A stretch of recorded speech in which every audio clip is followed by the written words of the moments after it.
So ayun po nagrenta yung asawa ko ng Montero para sa lakad namin ngayon. Ayan, para ma-test drive natin tong unit na to. Bale, Montero GLS. Thank you sa nagparenta. Hindi po namin to gagamitin ng sobra-sobra. Check natin yung loob maya-maya.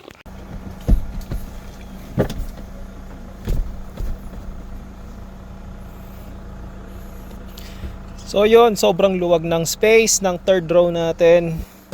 Papasok. Yun nga lang, balita ko mahirap daw tong i-latch.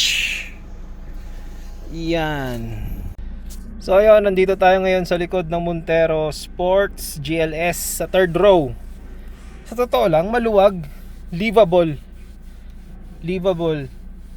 Wala naman siyang problema para sa akin. Tingin ko kahit Baguio, abot ako dito eh. Kasi naka-slouch din naman yung upo eh. Ito, yan oh. Yan, di ba? Nakasandal din naman yung upo. Ewan ko, di ko matansya kung kita ba ako. Tignan ko nga sa salamin. Ayan. Kita, di ba? Nakasandal naman ako ng pa-slouch eh. Hindi naman ako naka 90 degrees. Kaya tingin ko kahit Baguio, aabot ako nito. Kuha ko lang ha. Tapos sa legroom, wag lang hihiga yung nandito.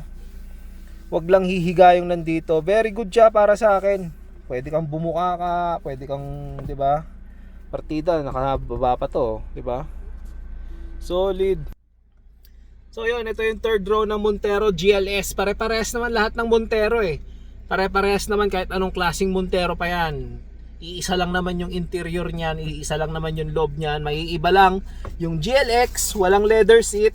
Yung GLS, leather seat pero black. Tapos yung Black Series and 4x4 Black Series, naka-maroon yung nasa loob na leather nila, no? So yun lang yung difference nun. Tapos nasa makina na lang, tsaka sa mga safety features na lang yun yung susunod na mga difference. Tsaka syempre yung 4x4 is 4x4. Alam nyo naman kung ano ibig sabihin ng 4x4. Apat yung gulong na umaandar. Kasi pare-pares naman tayong apat yung gulong, di ba? Peace! Third row pa lang to, punta tayo sa second row. So check natin kung mahirap bumaba sa third row ng Montero GLS. Ikot natin yung cam. Yan. Sobrang luwag ng space kung ako lang tatanungin.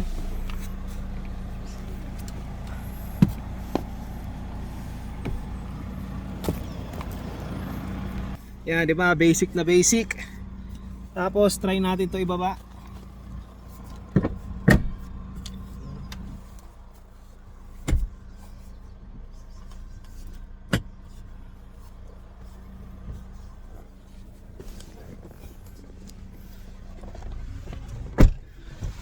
So ayan, nandito tayo ngayon sa loob ng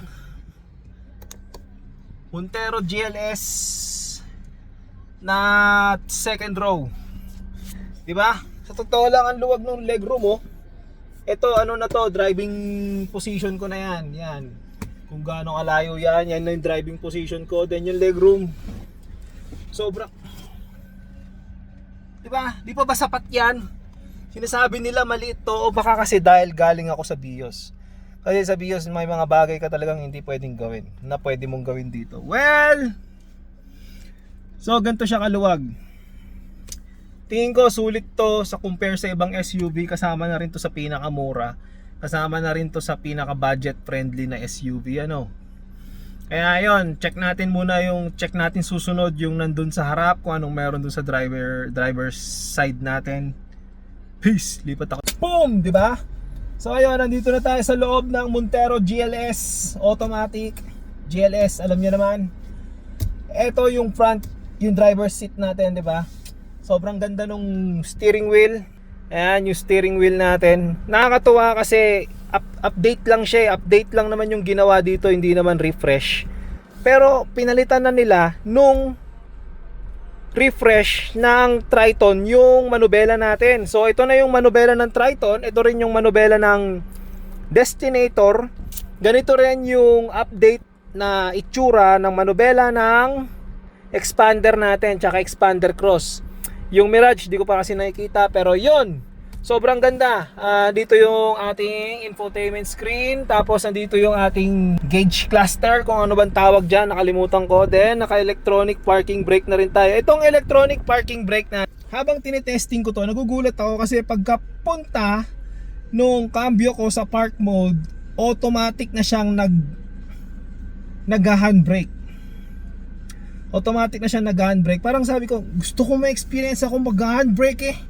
Ayaw. Automatic na. Tapos pag tinanggal ko naman siya dun sa parking, automatic din natatanggal yung parking brake natin. So, gano'n na talaga siguro. Hindi ko lang siguro nagustuhan dito sa part ng handbrake natin ay eto. Bakit may cup holder dito? Bakit may cup holder dyan? Dito pa talaga nilagay yung cup holder na may possibility maglagay ka ng cup dyan.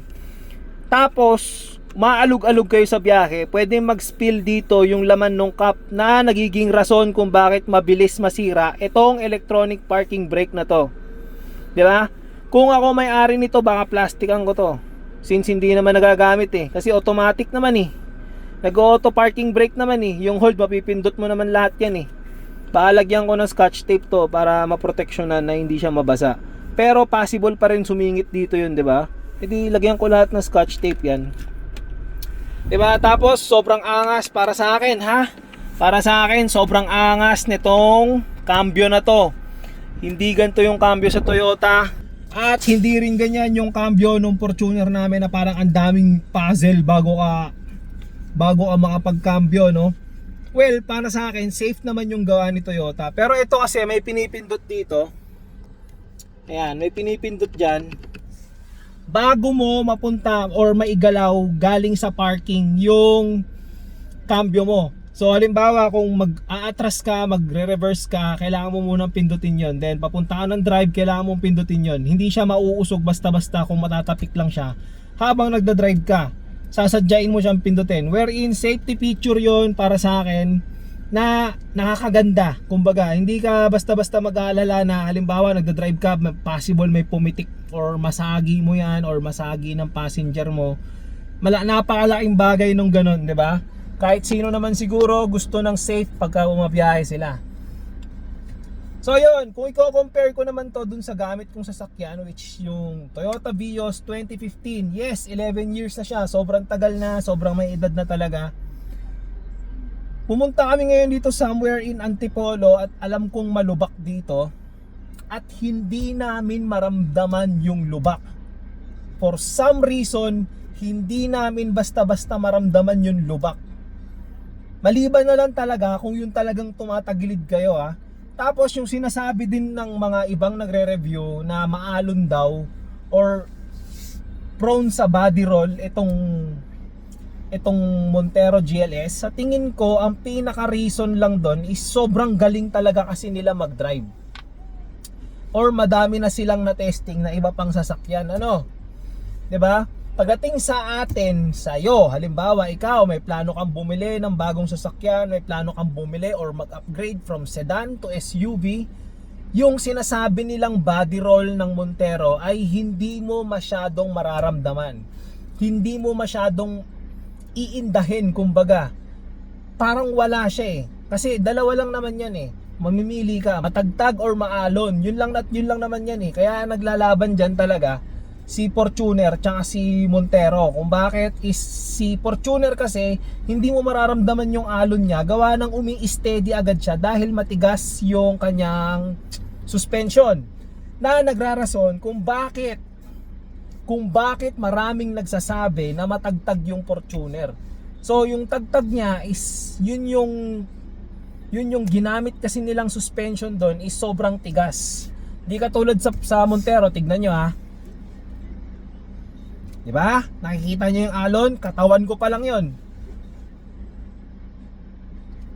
Sumasabay din kasi yung camera, pero dito kayo tumingin sa labas. Hindi ganong halata, pero umaalon kami dito sa loob. Habang umuusog-usog lang ako na ganon. Ako lang yun mag-isa ha. Paano pa kung kalsada? Paano pa kung high speed? Paano kung puwersado pa? Diba? Maalon siya in the sense na malambot kasi yung suspension na kinabit dito. Stuck yon. Hindi nyo kailangan mag-upgrade. So ibig sabihin, kung comfort city driving ang hanap ninyo, the best ang Montero. Lalo na kung hindi naman kayo super driver, F1 driver na napakalupit mag-drive na 'di ba? May idol akong ganun, si Mab Auto. Panoorin niyo yung mga videos ni Mab Auto. Minsan ikaw yung kakabahan kahit nanonood ka lang. Para ka nasa roller coaster, boy. So yun. Ito nga yung quick review lang natin to ng Montero GLS. Itatry ko pang gumawa ulit ng susunod na video nito. At i-walk around ko kayo dun sa labas. So as of now, dito lang muna tayo sa loob kasi medyo nahihiya ako kung maririnig nila ako nagsisigaw-sigaw dun sa labas. Pero dito sa loob, syempre mga palmukha namin. Ako pala, yung asawa ko tahimik lang. Ayan, dito siya sa tabi ko, di ba? So ayun, sa susunod nating ulit video, mag-upload ulit ako. Again, hiniram lang namin tong Montero na to. Gusto lang naming i-experience ng asawa ko kung anong pakiramdam na naka-SUV tapos pupunta kami ng Antipolo, 'di ba? Gusto lang namin ma-experience na ano ba ang difference ng naka-sedan tsaka naka-SUV. So far, papunta kami dito very satisfied talaga kami. Sa totoo lang, yung nadadaan, kabisado na kasi namin yung mga daan dito since lagi kami dito pagka naka-sedan kami. Yung mga part dito na alam naming maalog, alam naming matagtag, hindi namin iniinda ngayong naka-Montero kami. So ayun, thank you dun sa nagpairam sa amin. Hindi ko alam kung sino kayo kasi asawa ko yung kumontak sa inyo. Pero sobrang ganda, fresh na fresh yung unit, ang bango sa loob, amoy bago. Grabe. Anyway, hanggang sa susunod na video. Ngayon lang ulit ako nakapag-upload tungkol sa mga kotse, pero gagawa pa ako ng mga ganito sa mga susunod pa na medyo nabibisi lang tayo ngayon. So yun, sa susunod ulit. Peace! Pogi ako. Out!